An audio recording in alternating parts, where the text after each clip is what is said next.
Thank you everybody for watching this video. Push the like button, leave a comment, subscribe, and push that notification bell. It will help us tremendously to grow this channel. We have a bunch of stuff coming out for you, the fans, unique content, so please stay tuned.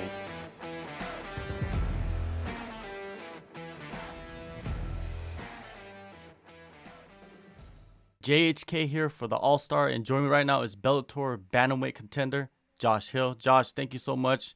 This is the first time I'm speaking to you, so I'm excited.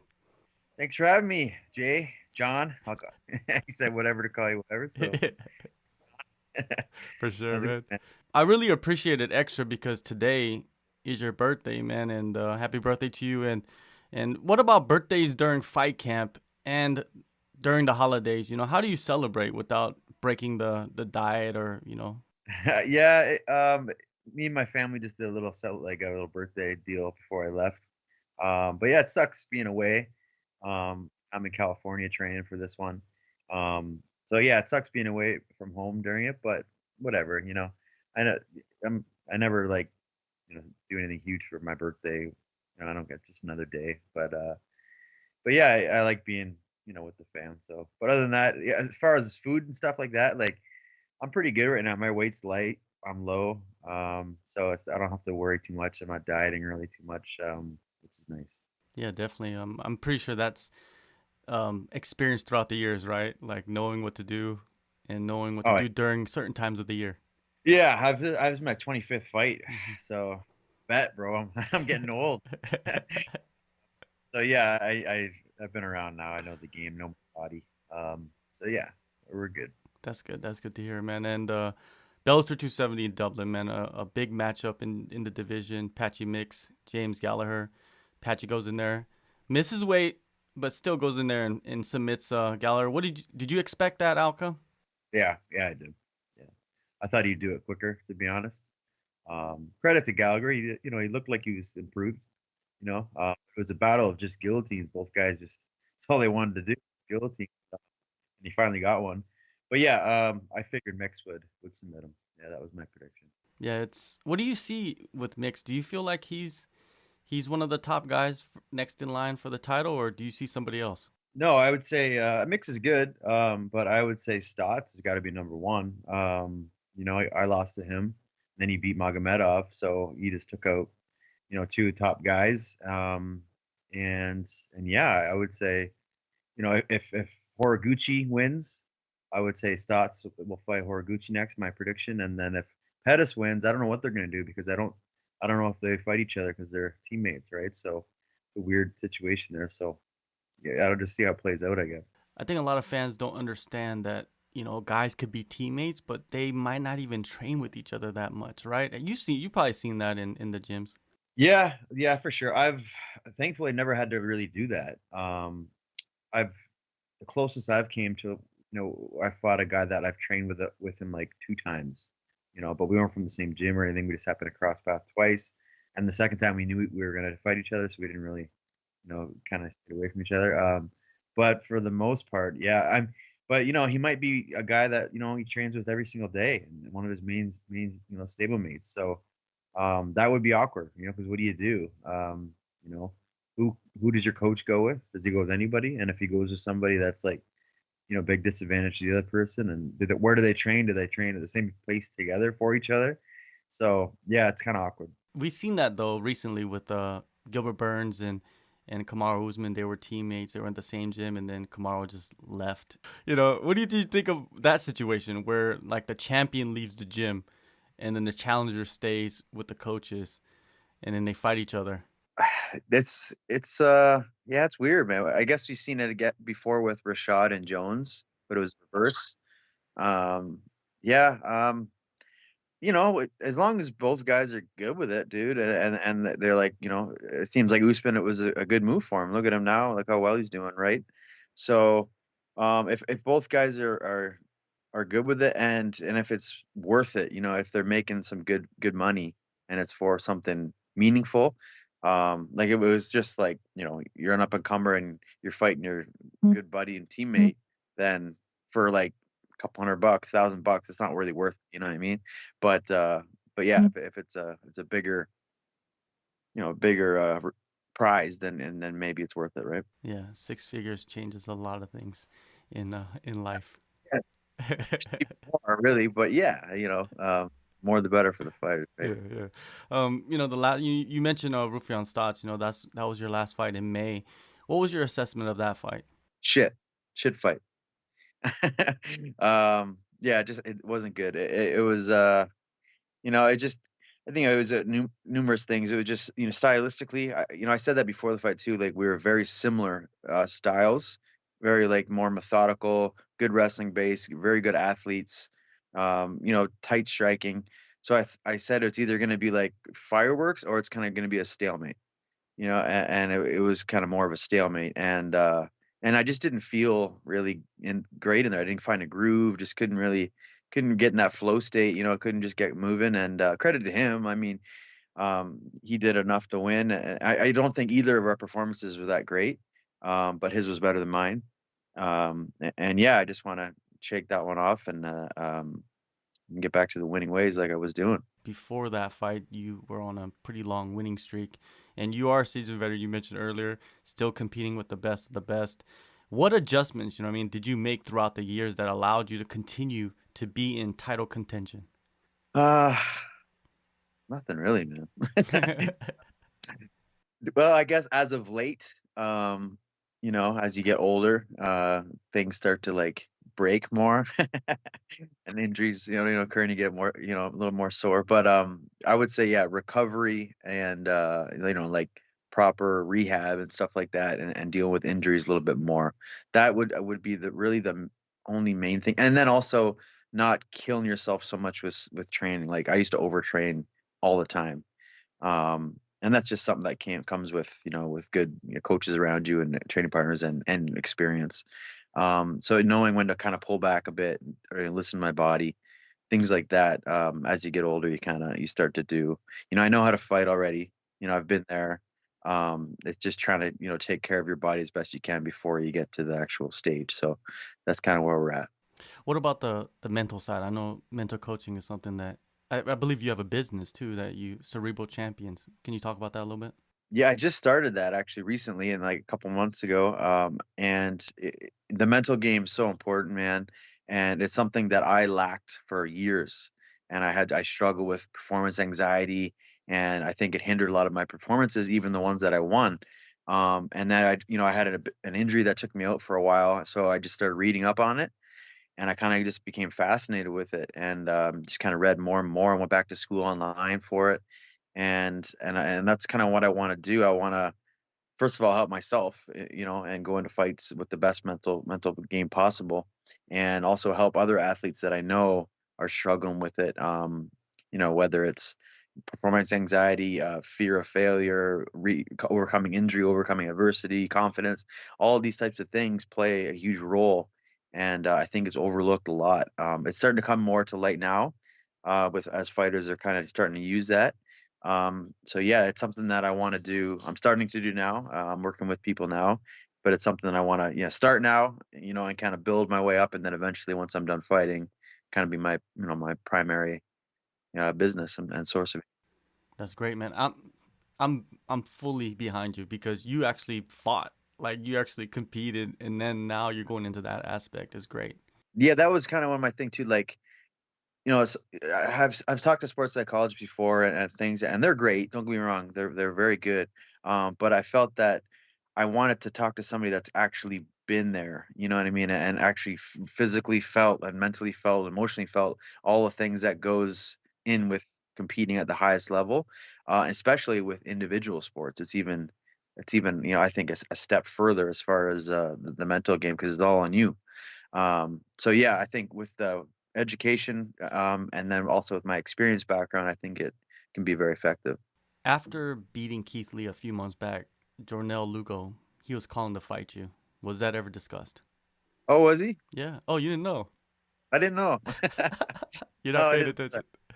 No, I didn't. I missed that one. No, that's cool, man. You know, I don't blame him not to, right? Like he's I mean, if you're gonna go by those rankings, then it makes sense. Yeah, I'm ahead of him, right? So he wants to beat somebody that's ahead of him in the ranks. So I get it, and I've seen him fight. I watched that fight. I think I did watch that fight. Did I? I watched one of his fights anyway. But he looks good. You know, he looks pretty smooth out there. No, I watched his fight with Kaz Bell. That was the one I watched. Sorry. Um, but yeah, yeah, man. Sure. I think he's on the card actually. I think he's on the same card as me. Uh, so we'll see what happens after. Yeah. Well, at least you know ahead of time if he says anything to you about fighting. Yeah, whatever, man. I don't. Yeah, I mean, I expect people to call me out, and I expect Mhm. people to probably talk shit, or even just do it just as of I called somebody out. I don't have to talk shit to do it, but I Mm. just somebody I want to fight. So why not? So I get it. It's all good. This is the first year for the Bellator rankings. What are your thoughts so far? I've never been big on rankings, man. 'Cause the UFC started that, and it was just like, a lot of people follow suit what the UFC does. Like even regional shows do it too now. Um, and usually they don't really play by like the rankings, right? It's not like, oh, okay, number one's gonna fight thing, and so it kind of jumps all over the place. But I mean, it's cool. I guess it kind of it's a little more of a marketing factor too. You can say number seven's fighting number three ranking of the world. So I get it. But yeah, I mean, whatever. It doesn't mean be all end all. For sure. And, speaking of rankings, you're number 7. Many expected you to fight another guy in the top 10, but they surprised you with Jared Scoggins. Were you surprised? Yeah, yeah. I thought I asked for somebody in the top 10. I asked my management for that. And I called out that Kaz Bell because he's in the top 10 and he hasn't fought in a while. And then he said he'll fight me in February, and this was uh like September or something like that. So I'm like, dude, I'm not waiting 6 months to fight. And who else did oh yeah, Gallagher was fighting Mix. Um, Stotts he was fighting Magomedov, I think, or they just fought. So yeah, I think Higo or Caldwell. Those are the other guys that I said I would fight too. But I don't know. I guess they have maybe matchups already set. Also, I know with travel right now, it's an issue with all the bullshit going on with the COVID and everything. So I know certain guys can't go to certain places, so it kind of logistically it's a nightmare. But yeah, then they said Scoggins, and it's either that fight or like wait till like who knows when to fight again. So I was like, yeah, I want to fight. I want to fight before the year's out. So let's do it. He's not in the rankings, because he hasn't fought yet with the promotion. I see he's had 3 fights fall through, which sucks, man, for him. But yeah, I've seen him fight before, and his brother too. He's good. He's well-rounded guy, 10-1. And I just yeah, let's do it. I think I match up well with him. But yeah, It's the typical gritty veteran at the top versus the young guy coming up in the division. And who doesn't love seeing that, right? I remember I used to be the young guy coming up. Now I'm the old gritty veteran, I guess. But that's cool, man. Yeah, yeah, for sure. And I feel like I'm 35 today, but I actually feel better than I did when I was like 27, 28, man. I feel good. Like, I feel like I'm in my prime. Sparring with the guys out here, like, I feel great with some of like the best guys in the world. So, yeah, man, I'm 35, but I feel like I'm, 21. For sure, man, for sure. I think it has to do with a lot of the approach, the changes you've made, and it makes you better as you get older. You know what I mean? It's like fine wine, right? Six, Yeah. 7 months between fights. What did you do? What did you focus on before you actually got into this training camp? Uh, it was, last year I had a back injury, and that I was supposed to fight Stotts in November of last year, but it took me out, and I was like, it was brutal for a while, and then went away a bit, and it came back again, and then I dealt with it, and it was good enough for the training camp and to fight going into the fight with Stotts, but it still wasn't 100%. And then so I took some time after that fight just to really rehab the shit out of that and get back to full strength. Because that was it was like a year of just like constant, nagging me and shit. So yeah, I feel great now. So it was much needed time to kind of rest that, and then after I was done with that, just get back to building my skill set, man. And I think that's the one thing you asked, like, what did I change? It's one thing I didn't change is I never stopped learning. Um, in this sport, I think the guys that kind of get to a spot and then they just kind of stay stationary and stagnant and they don't really keep evolving, they get passed by pretty quick. So I think I continue to evolve, which is why I've been able to stay, at the top for this long. Definitely. And training camp, you're down in California. What is Yep. the mix that you have? What is the combination? Of guys, you mean? Hmm. I mean, I'm at Alpha Male, right? So I've been coming here since for 8 years now. So this is like my home away from home. So it's all killers here and great coaching. I'm just doing rounds. I did my sparring rounds today with Teru, with Josh Emmett, Cody Garbrandt. He's got fights. They all got fights coming up. Yeah, so there's so many, amazing guys here that and just nonstop training partners and high level ones too.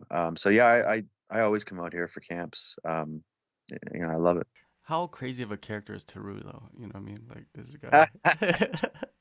He's such a nut job, man, but I love him. Yeah, he's a great guy. Yeah, Yeah. and he was actually a guy that I was getting a lot of rounds with because of his style, kind of very much kind of similar to Scoggins a little bit. That's why I kind of utilize him. Very like that bouncy, traditional karate style, heavy on that lead leg type style. So he's been a great training partner. So, what do you envision in this fight? You got to get back in that win column, get back in the title picture. Yep. It's I see myself matching up well with him everywhere. He's like I said, he's gonna be that bouncy. He likes to move around. He switches stances quite a bit. I think my wrestling and grappling is much better. And my striking, I think I hit harder too. And I think I time things well, and that's something I think will play a big factor in here. I time shots well, time takedowns well, and I think that's something that you're going to see. Later on that night, after you've performed the main event, the bantamweight titles on the line, Horiguchi, Pettis, who do Uh, you favor and what is their path to victory? yeah, I thought Sergio's impressed me. I actually picked Archuleta to win in that fight, and Sergio looked good. Moves well, obviously great striking. Um, and he's fast for the division, being a former flyweight too. Um, yeah, but Horiguchi, man, it's hard to bet on him. You bet against him, sorry. He's so well rounded, been there with everybody. Like, so he got way more fights than I do. Um, yeah, I think I gotta pick one. I'm gonna go Horiguchi by submission a little bit later in the fight. I think if I had to pick one, yeah. A couple more questions about just combat sports in general. PTSD. PTSD from injuries, weight cuts, losses, or even damage taken in a fight. Do you feel that it exists in mixed martial arts? PTSD. Yeah, I do. Um, any traumatic experience that is a negative one towards you, it's going to affect you in certain ways, and some people can deal with it better than others, some people can't. um and that's I talk to people too about overcoming adversity and whatnot, and that's a big one for me. I've had one out of all my fights. I've had one fight where I was finished, uh, and that was against Marlon Moraes in the second title fight. And I've never even been rocked, wobbled, knocked out ever in my life, inside or outside the cage. And so going into it, I'm like, I obviously everybody knows you can get knocked out, right? But like in my head, it was like it's not going to happen. I can take shots. I've taken bigger shots from bigger men. But it happened, just where it hit me and whatnot. So it was kind of like a fuck, it kind of humbles you a bit. But at first I would say it, it kind of shook my confidence a little bit. And it took a little bit to get it back. And like a lot of, like I said, a lot of mental training to do that. And then once, I had my fight after that, it kind of raised my confidence back up again. And I slowly, kind of became back to my full confident self. This is an open-ended question. You could answer any way you want. What keeps you up at night? What keeps me up at night? Oh shit. Like things I worry about, you know what I mean? It could be, yeah. Um, damn. I mean, I'm a dad, you know, so I would say of anything, that's my biggest worry for sure. Is anything, you know, my if my kid's sick or like hurt or worry about them, you know. I have a 3-year-old daughter and an 11-year-old stepson, so um, yeah, becoming a dad really changes shit. So that you know, my worry with keeping them safe is my biggest concern, for sure.